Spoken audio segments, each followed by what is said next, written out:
Hi guys, my name is Val. In case you don't know, I'm the Happy Lifter, and today, you probably guessed it, we're going to talk about cheat meals. And you probably guessed also that I hate the word cheat meal. But let's not get ahead of ourselves. First of all, I want to put you in context. You may know that I do have a nutrition coaching business on the side from my day job. I have nutrition clients, and a friend of mine actually asked me for some advice, knowing that I give advice to my clients all the time, and she asked me a really good question about having a cheat meal, and her question was, how do you have a cheat meal without having any guilt?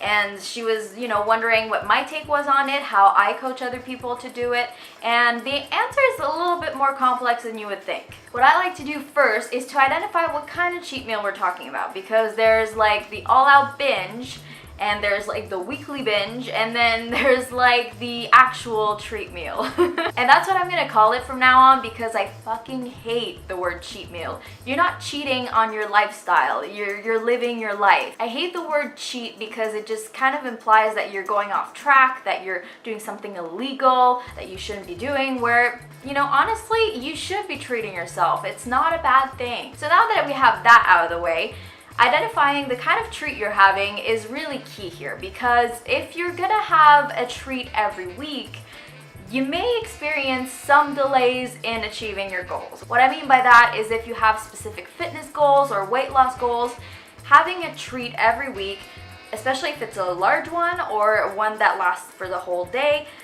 may hinder your progress. You may have a hard time meeting those goals in the time frame that you would wish, and that is just normal because there's no magic pill. Sorry guys, but you're gonna need to work hard to have great results. And so every time you go crazy and go off track and have a little bit too much of something, there's a chance that your progress is gonna slow down.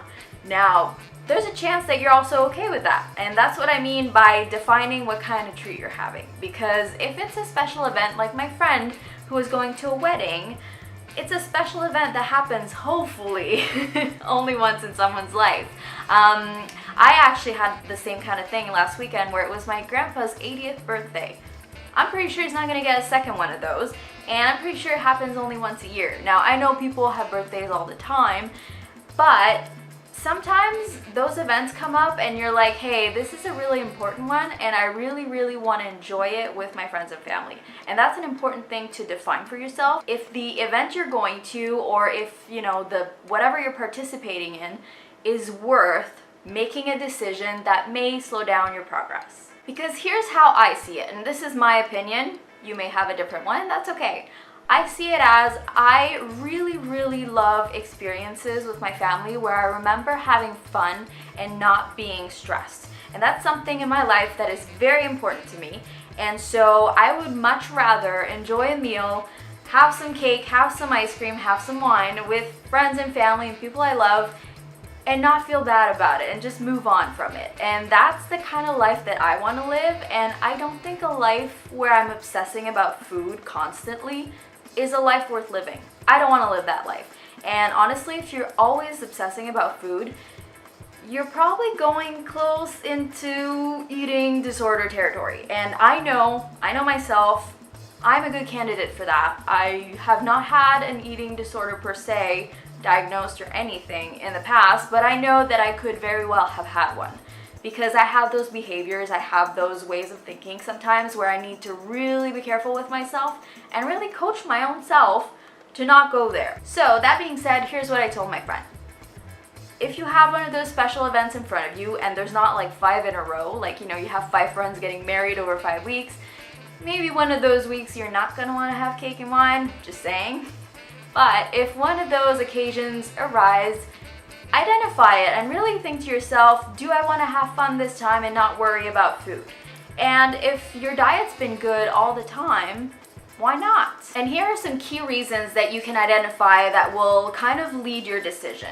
My reasons for having a good time and eating cake with my family are that I will not be as stressed. If I don't stress about food, I am generally a nice person, and you can feel that in my behavior. Also, I'm gonna be more present. That means that I'm gonna be, not worrying about what I'm eating. There's not gonna be that little thing ticking in the back of my head. I'm just gonna be in the moment with people I love. And that's really important to me. And like I said earlier, if I feel like I need to have this memory without any worry, without any stress. I really want to have this memory be wholesome and true and just pure. I am not gonna worry about food in that moment because I don't want to remember it like that. And of course, if you're someone who worries about food a lot and feels a lot of guilt, that's so much easier said than done, right? I know, I'm like that too. So here's how I go about being guilt-free about a certain treat meal. First of all, I have pretty good eating habits. So that means that throughout the week, I normally eat a lot of veggies, a lot of protein, a lot of good fats, not too many treats, really just like minimal amounts here and there to keep me happy, to keep me sane. But generally, my diet, let's put that in brackets too, is good enough that if I have one treat meal over the weekend for a special event, it's not gonna derail me, it's not gonna do any damage, it's just gonna make me feel good, and I'll probably benefit from a little bit extra calories to recover from all the workouts I've been doing. So that's an important aspect. If your life overall allows you to have that room for that treat, you're not gonna be stressed about it. It's not a big deal. You'll live. Obviously, like I said, if it's not the 5th wedding in a row, I'm totally gonna go for it. Now, if I'm having a lot of weddings or a lot of birthdays in my life, I might say no once in a while to cake or to wine and just, have fun with friends anyway. But overall, if my life is pretty balanced, I don't mind having a treat. And here's the key. Whatever it is, if it's the 5th wedding in a row or just one coming up out of the blue, I make my decision about my meal, about my treat meal, before I arrive. This is really important because you want to walk into the event, into whatever is happening in your life with confidence. You don't want to be debating in your head and, again, not be present. You want to be really sure about what you're going into. Just like you would read a restaurant menu before going there to plan your meals ahead, you can do this with a wedding too. So if I decide that I'm having a treat, I'm having a goddamn treat. And here's the thing that really stuck with my friend. I told her, if you choose yes, if you're all in with the treat, you're all in. You have to live with yes. So whatever decision you make, you're gonna have to live with the outcome and let it go. Because once you made a decision, you've committed to it, and I hope you commit to your decisions. It's in the past, it's done, it's gone. So you enjoy it, you have fun, you don't worry about it, and you move on. You go about your day, you go about having a healthy lifestyle, eating all your veggies, you're gonna be fine. I think once you own up to your decisions and you own up to the outcomes, things get a lot easier and guilt tends to not creep up on us so bad. But honestly, from having a lot of guilt in the past, I know that it's not that easy, right? You always kind of feel guilty, you're always like, should I have had that cake? Should I have had so much ice cream? But here's the thing. You're not a lesser person because you had that treat. Actually, you're not even a lesser person for having treats all the time. You're just a person making decisions. And some decisions are gonna lead to different outcomes. Maybe an outcome that you like, or maybe an outcome that you don't like so much. So maybe in the future, you make different decisions and you get different outcomes. That's it. You're not a lesser person, I repeat, if you've had a treat or many treats. And you're not a better person for eating all your fucking veggies. You're just a person eating veggies. So basically, if you're trying to hit certain fitness goals or trying to lose a certain amount of weight, maybe make some decisions that'll fit those goals. But that being said, it's totally okay to have a treat once in a while, especially if you have a super balanced life. It's actually been shown to relieve stress, especially if you're someone who obsesses about food a lot. So once you just let go, you let it happen, and you don't feel guilt, I promise you, the process will get a lot easier. It's only a big deal if you make a big deal out of it, and it can actually not be a big deal if you don't make it a big deal. Does that make any sense?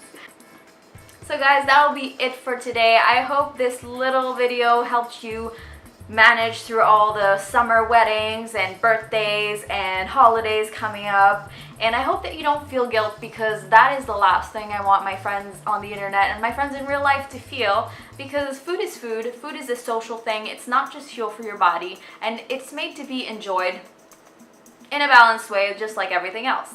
And if you want to dig a little deeper into your nutrition, if you need a little bit more help, By the way, I am a nutrition coach and I can help you. I will leave some details in the description below, and you can always send me an email at thehappylifter@gmail.com, and I'd be happy to help you. And as always, guys, thank you so much for watching. Thank you for giving me likes on my videos if you like them. And thank you also for subscribing to my YouTube channel. That really means a lot to me. It means that people are watching me. And as always, take care of yourselves, and I will see you next week. Bye! That was really high-pitched.